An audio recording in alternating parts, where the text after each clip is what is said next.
Hello friends, welcome to our YouTube channel. আজ আমি তোমাদের সঙ্গে তোমরা যারা দ্বিতীয় শ্রেণীতে পড়ো তোমাদের প্রশ্নবিচিত্রা বাংলা বিষয় থেকে 12 নম্বর স্কুল তথা সে স্কুল দ্বিতীয় পর্বে যে পরীক্ষা হবে, তো হুগলি কলেজিয়েট স্কুল, এই স্কুল থেকে তার যে প্রশ্ন এবং উত্তরগুলো রয়েছে আলোচনা করছি। অর্থ লেখো। প্রথমে দেখো এক দাগে দেওয়া রয়েছে, ক দাগে কী বলা রয়েছে, ভেপু। ভেপু শব্দের অর্থ বাসি, আমি বহুবার আলোচনা করে দিয়েছি, আশা করি তোমাদের মুখস্থ হয়ে গেছে। খ দাগে দেখো রোশনাই, আলোক রশ্মি হবে এর অর্থ। বিপরীত শব্দ লেখো, তীক্ষ্ণ, ভোতা, এর বিপরীত শব্দ হবে আর কি। আর খ দাগে দেখো কি বলা হচ্ছে, সহজ, কঠিন, যুক্ত অক্ষর প্রয়োগ করে অর্থ লেখো। ছোঁয়া, স্পর্শ, পয়সা, মুদ্রা।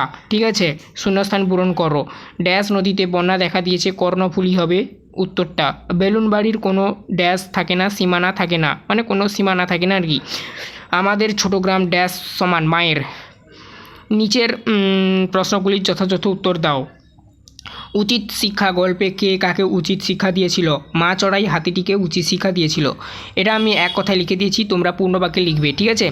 হাত থেকে ধান খাবে, কে কীভাবে হাত থেকে ধান খাবে? কাঠবিড়ালি লেজ তুলে হাত থেকে ধান খাবে। মিলে মিশে আছে ওরা আত্মীয় হেন, এখানে কারা মিলেমিশে রয়েছে? বন্ধুরা। পূর্ণ বাক্যে তোমরা এগুলো লিখবে। আমি আবারও বলছি, আমি এখানে জাস্ট উত্তরগুলো লিখে দিয়েছি। বুদ্ধির পরীক্ষা গল্পে বুড়ো কাকে তার সমস্ত সম্পত্তির ভার দিয়ে গিয়েছিলেন? তো এখানে হবে ছোটো ছেলেকে। তো এই প্রশ্নগুলো ছিল, তার উত্তরগুলো এগুলোই লিখবে।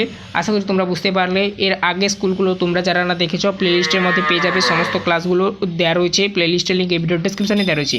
চ্যানেলে নতুন থাকলে চ্যানেলটাকে সাবস্ক্রাইব করে বেল আইকন অপশানে সেভ রাখবে তোমাদের চতুর্থ শ্রেণী পর্যন্ত সমস্ত বিষয়ের ক্লাস পেতে। এরপর দেখো তোমাদের ইংরেজির যে প্লেলিস্ট, তারও লিঙ্কটা এই ভিডিও ডেসক্রিপশনে দেওয়া রয়েছে। তোমাদের ইংরেজির প্লেলিস্টটাও ওখান থেকে ক্লিক করে প্লেলিস্টের মধ্যে সমস্ত ক্লাসগুলো দেখে নেবে স্কুলের।